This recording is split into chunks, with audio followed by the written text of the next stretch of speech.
Erica had always been one of those friends who seemed a little too comfortable around me. Not flirtatious, just observant. The kind of woman who sat with her back straight and her eyes scanning everything, like she was always filing away details for some unspoken reason. She and my wife had met back in grad school. They'd been inseparable ever since. That night the three of us were sitting around our dining table, which still bore the faint stain from a wine spill 2 years earlier, the one we laughed about for a week. It was a soft, low-lit evening, the kind of night that looked warm from the outside, even while something in the air stayed slightly wrong. I'd grilled salmon with lemon and thyme, her favorite. The rice had come out right for once, fluffy, not soggy. She poured the wine and played that playlist she always called company casual. Everything looked like warmth. It even felt like it for a while. They were deep into a conversation about someone Erica worked with, a new hire apparently who had already shown up late 3 times in 1 week. I wasn't really listening to the story. I was watching her laugh. Watching the way she kept leaning into Erica's words like she needed to inhale someone else's energy just to breathe fully. I knew that look. I hadn't seen it in a while. I offered a comment about a similar situation at my office. They smiled politely and pivoted back. I wasn't offended. I was used to that rhythm. My job had never been exciting cocktail conversation. Then it happened. Mid-laugh, mid-glass lift, she turned to Erica and said it like tossing a pebble into a quiet lake. "He's great, just predictable." She smiled as she said it. A lazy, wine-soft smile. But I saw the flicker behind it, the freedom of someone saying something they've wanted to say for a while. She didn't even glance at me when it landed. Erica laughed, but it didn't reach her eyes. She looked at me quickly, too quickly. Her expression shifted for half a second, not quite guilt, not pity either. It was more like discomfort, as if she'd seen something she wasn't supposed to. I smiled. The default reaction. Not because I found it amusing, but because I had no interest in handing her a scene. Not in my house, not over dinner, not with that word echoing inside my head. Predictable. They moved on. The conversation drifted back to safe places, trip plans, office drama, an awkward Tinder date Erica had bylaid from halfway through. I played my part, passed the wine, asked questions at the right time. I think I even laughed once, but I was somewhere else. After Erica left and the dishwasher hummed its quiet rhythm, she gave me a lazy kiss on the cheek, muttered something about being exhausted, and wandered off to bed.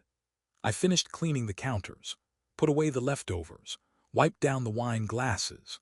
All the while, the word played on loop in my mind like a jingle you don't even like but can't stop humming.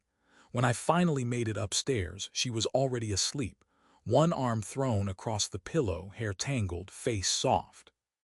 I watched her for a moment longer than I usually did, and then I lay down, eyes wide open, staring into the dark. Predictable, not safe, not steady, not loyal, not even boring, predictable. As if the very thing I thought was a strength, consistency, dependability, had curdled into a flaw without me noticing. As if being the man she never had to worry about had slowly turned me into a man she no longer noticed. I tried to tell myself it didn't mean anything. People say stupid things after wine. They speak carelessly, especially among friends, but it didn't feel careless. It felt rehearsed, worn smooth with repetition. And the way Erica had looked at me, that hadn't been nothing. I wasn't angry, I didn't feel fire. What I felt was quieter, heavier. The kind of weight that doesn't make you lash out, it makes you go still. The kind of moment where you realize you've been looking at the picture too close for too long, and suddenly you step back and see that it's not quite what you thought. I thought about the countless mornings I'd made her coffee exactly the way she liked. The way I kept spare batteries in every drawer because she hated searching. The weekends I planned to the detail so she wouldn't have to think. I thought I was building something stable, but maybe all she saw was repetition. Familiarity mistaken for inertia. I turned on my side, facing the wall, listening to her breathing deep, even oblivious. Something had cracked. Nothing visible yet, nothing loud, but glass doesn't need to shatter all at once to stop being whole. It happened the following Thursday. She was out with coworkers, those were her exact words, not a happy hour, not dinner. just a vague cluster of colleagues doing vague after-hours bonding. She didn't name anyone, didn't mention where. I didn't ask. I nodded, predictably. I had stayed late at the office myself. The traffic home was slow, and I stopped at a small grocery store near our neighborhood to grab something quick. I wasn't in a rush. As I stepped out into the parking lot, bag in hand, someone called my name. "Hey, Mark," I turned. Erica. She was in jeans and a dark coat, holding a smoothie she clearly regretted. Her hair was tied up and she looked surprised, not uncomfortable, just caught off guard. "Oh," she said, smiling, but something flickered behind it. "Didn't expect to see you." "Same," I replied, steady. "You heading home?" She nodded quickly. "Yeah, just finished yoga, needed something green, I guess." We stood there for a moment, awkward but civil. No reason not to be. I didn't press, I never did. But then as she turned to go, she paused. Her eyes met mine longer this time. Her voice dropped slightly, quieter than the traffic around us. "You're wiser than she thinks." It landed like a dart, not angry, not malicious, almost regretful. I blinked, tilted my head slightly. What's that supposed to mean? But she was already turning away. "Take care, Mark." She walked fast, her sneakers quiet on the pavement, didn't look back. I stood there for another few seconds, holding a bag of groceries that suddenly felt like it weighed too much. The wind was light, the sky just dark enough to blur details. Wiser than she thinks. I didn't drive home right away. I sat in the parking lot with the engine off, her words bouncing off the inside of my skull like loose change in a dryer. Erica wasn't careless with words, that much I knew. She was a watcher, a cataloger. If she said something, she meant it. And if she said it, what had she seen? I got home a little after 8. The lights were off in the driveway. I came in through the side door quietly like I always did and found her in the kitchen. She was standing near the sink, barefoot, phone in hand, texting someone. She startled when I walked in. "Oh, you're back early." I glanced at the clock. "Not really," she laughed, brushing her hair behind her ear. "I thought you were staying late. Plans changed." She poured herself water. Her coat was hanging on the back of a chair. New, not one I'd seen before. Her shoes had a dusting of something like gravel on them, not from her office parking lot. There was a scent on her, sharp, floral, unfamiliar. Definitely not the perfume she usually wore. She was slightly buzzed. I could tell from the way her words landed slower, her smile just a beat too delayed. "How was work?" I asked, voice even. She shrugged. "Same old, the usual chaos." I let that sit. She didn't offer more. No stories, no names, no slip-ups. Just vague warmth and a sip of water. I nodded, walked past her, and unloaded the groceries in silence. She leaned against the counter, watching me with a slightly amused look, like I was a little game she hadn't figured out how to play yet. "Everything okay?" she asked after a beat. "Sure," I said, sealing a bag and placing it in the fridge. "Everything's fine." That night after she fell asleep, I sat in my office for a long time, not working, just sitting, lights off, door closed. She thought I wasn't watching, but I had started listening. The next morning I made her coffee, 2 sugars, oat milk, same mug she liked.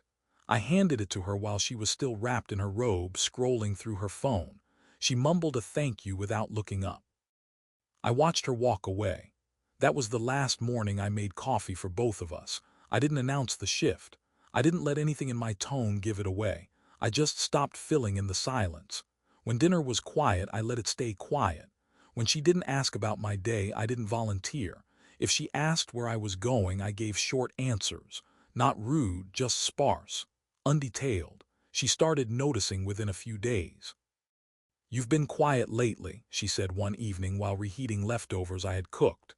Her tone was neutral, but her eyes searched. I gave her a soft smile. "Just tired." She nodded, but something in her expression sharpened. Suspicion maybe, or confusion. I'd always been the one who held the conversational weight in our home, filled silences, narrated my work frustrations, asked about hers even when the answers were vague. Now I didn't.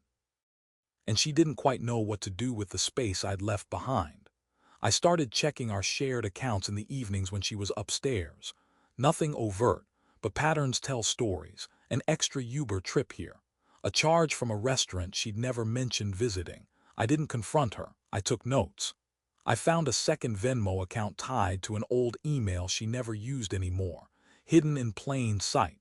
The username was forgettable, but the transactions weren't. Split bills with names I didn't recognize. Emojis I hadn't seen from her in years, clinking glasses, fire symbols, a single lipstick mark once. That one stung. I didn't react, I cataloged. The shared tablet in the living room became a quiet source. She used it for recipes sometimes, music other times. I installed a monitoring tool, subtle, invisible. I set the logs to forward to a cloud account under a new alias. She didn't notice. She was used to me being predictable. I started listening differently too, paying attention not to what she said but what she skipped, how her explanations grew more casual. Drinks with a few people became just out. Her messages turned vague. Her phone, once left casually on the couch, now lived in her pocket or flipped face down on the table. The woman who once shared everything now shared only enough to keep questions from forming. And I didn't ask. Not yet.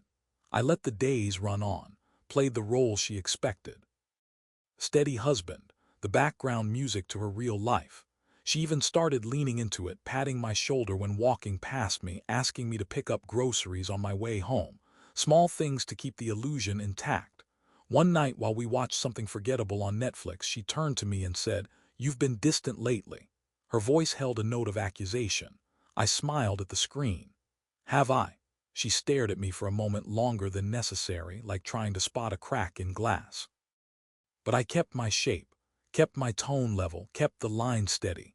She wanted predictable, I gave it to her until I wouldn't. The night I opened the message thread, I didn't mean to, not at that moment. I'd set the tracking app on her tablet more as a precaution, a quiet tool collecting background noise. But that night something shifted. The alert came through just before midnight. She was asleep upstairs. The tablet was still charging on the kitchen counter, screen dim, humming quietly. I opened the log. It had synced the last 40 minutes of her messaging activity. I expected casual banter. I got performance. The thread wasn't long, just dense. Digital closeness disguised as irony. It was with a coworker, someone I only vaguely remembered from a holiday party 2 years ago. Tall, laughed too loudly. The kind of man who knew how to hold attention like a drink he never spilled. The first message I read was hers. "He's steady like a Sunday, you're chaos, I like chaos." No emoji, no laughter, just that line.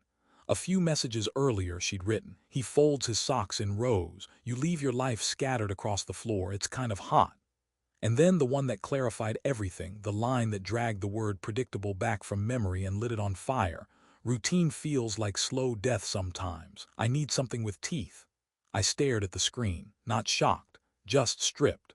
The rest of the exchange was coded sarcasm, jokes with sharp edges. Inside references that left just enough plausible deniability for her to sleep soundly next to me afterward. But the pattern was unmistakable. It wasn't just that she was venting or straying. She was reframing me, reducing me to a backdrop in her private theater. A role I didn't audition for but somehow played too well. What disturbed me more than the messages was how comfortably she had rewritten the story of us. In her narrative, I wasn't a man who built her peace. I was the beige wall she needed to climb out of, the sturdy floor she had grown tired of standing on. It made the earlier comment, the dinner table joke, come into focus. That wasn't a slip, it was a permission slip, a green light she gave herself in public, dressed as humor. I went back to the shared financial records. That same coworker had appeared again, not by name, but through shared locations. A hotel bar receipt on a Thursday she claimed she'd worked late. A second one, brunch for two, on a Sunday I'd spent at my mother's helping her reorganize the garage. Little things, easy to miss, not explosive, but put together they told a consistent story. One she didn't think I was paying attention to. It was strange how calm I felt. Not numb, not broken, just resolved. There's a moment when a man sees his role in someone else's play and realizes he's been cast as a prop, not a person. That was the moment for me. I stared at her in the doorway the next morning, her hair damp from the shower, wrapped in that same old robe, sipping the coffee she made for herself now. She smiled at me over the rim of the mug, soft, domestic, as if nothing was rotting beneath the floorboards. I smiled back, but something in me had already begun to move. She was humming when she left the house that morning. Some song from the shower still clung to her throat as she grabbed her keys and kissed the air near my cheek. I watched her walk out, her bag slung carelessly over one shoulder, a faint trail of perfume following her. Same scent as the night she came home from work. I didn't say a word. The moment the door closed behind her, I turned to my laptop. No more observation. It was time to act. First, the evidence. I archived every message, every log, every transaction. Screenshots, export files, location tags. Organized, dated, labeled with care. I knew better than to let emotion drive the process. Anger makes mistakes. I didn't need anger, I had clarity. Then the assets. We had 3 joint accounts. 2 I managed. One she thought I ignored, small, used for occasional online orders. I transferred the balances from the 2 I controlled into new personal accounts opened under a trust I'd formed quietly 3 weeks earlier. Her name never touched the paperwork. I froze the 3rd account, not drained, just paused, just enough to register a shift. Enough to signal gently that something had changed if she ever looked closely. Next, the attorney. I didn't search online, too obvious. I called someone from a contact list I hadn't touched since a contract negotiation years back. Quiet, professional, experienced with digital records and high asset separations. I sent the files via encrypted upload. We spoke for 20 minutes. He didn't ask why I was so calm. I asked about timing, about legal protections, about positioning myself not for vengeance but preservation. He asked if I wanted confrontation. No, I said, just preparation. He understood. That night she came home early, brought takeout, Korean barbecue from a place she usually mocked for being too salty. She was chatty, warm, even, like she was trying to reclaim something she hadn't realized she'd misplaced. I figured we could use a little comfort food, she said, unpacking the containers on the counter. I stood across from her, watching her movements. Nothing dramatic, nothing tense. She smiled at me and asked, "What?" "Nothing," I said, "just tired." We ate in silence after that. She filled it with small talk, anecdotes from work, complaints about Erica canceling dinner. I nodded, smiled when appropriate. My face knew its role. She didn't see anything different. That's the thing about people who expect you to be predictable. They don't notice when the silence starts to turn sharp. Later that week, I moved a second set of clothes and essentials to a secure storage unit near my office. Not dramatic, just shirts, shoes, backups. I added my passport, a hard drive, copies of documents, a clean break kit, nothing drastic, just preparation. She'd taken the idea of chaos and treated it like a thrill. I was showing her what it looked like when control changed hands. At home, I was still her background music. I still smiled, nodded, asked about her day. She had no idea the ground under her feet had begun to shift. That's the thing about calling someone predictable. You never see it coming when they finally stop playing their part. She didn't notice I hadn't slept in the bed that night. I'd taken the guest room, quietly, left the main sheets undisturbed. She must have assumed I got up early, or stayed up late, or maybe she didn't think at all. She rarely looked closely unless something demanded it. By the time she stirred, I was already gone. No slammed doors, no suitcase by the stairs, just absence, clean and silent. I'd cleared my things in layers over the past 2 weeks. Subtle shifts, a missing jacket here, a drawer a little emptier. She hadn't asked once. Maybe she thought it was clutter disappearing. Maybe she thought I was reorganizing. That morning she came downstairs to an empty kitchen. No coffee on the counter. No pan warming on the stove. No sound of the faucet running. Nothing. Just an envelope resting in the center of the kitchen island. Thick white, unsealed. Her name written in my handwriting, plain, clear, steady. Inside was everything, printouts of the messages, financial discrepancies, logs of her movements, a list of questions she'd never asked. A resignation letter not from work, from the marriage, signed and dated. Attached was a spare house key. Mine, no note, no accusations, just facts. The story she'd been performing had ended and I'd left the stage without applause. I left my phone on silent. The screen lit up 5 minutes after she usually finished her first sip of coffee. "Where are you?" Another. "Mark." Then the call started. I didn't answer. The notifications kept stacking, blue bubbles forming a line of panic across the screen. I wasn't hiding. I'd simply removed myself from her version of events. By the time I walked into the office I de-arranged as a temporary residence, I felt something I hadn't felt in months: clarity. At noon, Erica texted me. No words, just a simple message. She came here, I didn't say anything. 3 hours later, another text from Erica. I warned her, she didn't listen. No anger, no drama, just confirmation. I didn't reply, I didn't need to. I wasn't going to let her shift the story. She told herself she needed chaos. She played with risk like it was a novelty. I'd simply handed her what she said she wanted: unpredictability. Only I'd done it without yelling. Without pleading, without spectacle. She wanted a reaction. I gave her silence. She tried calling again that night. I watched the phone buzz on the table, then silence. I let it sit. The next morning I began setting up utilities for the new place. Clean lease. My name only. No shared anything. And in the quiet of that small office, I let myself breathe without her weight on my chest for the first time in a long time. The divorce moved quickly. I had built too strong a foundation for her to delay it. My documentation was clean, the timeline irrefutable. The silence I'd kept gave the entire situation a surgical precision she didn't expect. She tried to reshape it, of course. To friends, she started with confusion. He just left out of nowhere. Then came her new version of events. He was never really invested. He checked out years ago, and my personal favorite, we grew apart. But people weren't blind. Erica stopped defending her, quietly but completely. Others followed. Not because I asked. I never spoke about the details. I didn't need to. I had never tried to win people. I'd only ever told the truth when it mattered. And in silence, truth carries more weight.